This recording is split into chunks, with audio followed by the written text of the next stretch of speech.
So then, yay, we get to start Revelation 9. So we start with verse 1. Revelation 9:1, it says, "Then the fifth angel," you see, there's an interlude, right? So the fourth seal, then an angel really just announced, whoa, it's not the fifth trumpet.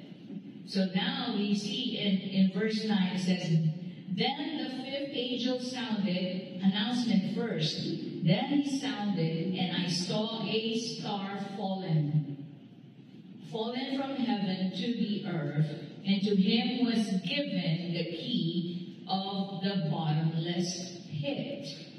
So what does this tell us? We need to know the identity of this star.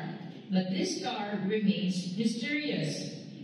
Is the star the devil? That's one of the key questions, one of the key thoughts out there. Some interpret that the star that has fallen from the heaven to be Satan, and he falls, his fall resulted in his expulsion from heaven. The quote from Luke 10:18, when Jesus says, "And I beheld, I saw Satan fell from heaven."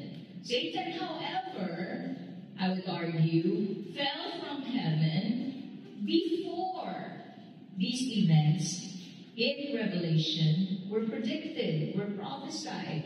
Satan has long fallen from heaven. Think about how Jesus' words were. It's in the past tense. If this was Jesus' time and Jesus was in front of us today, Jesus' words were, "I saw Satan fell from heaven." It means it's in the past. So now this star falling from the heaven right here could not refer, and cannot refer rather, to Satan.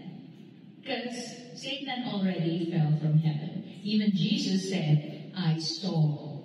Tapos na. Tama?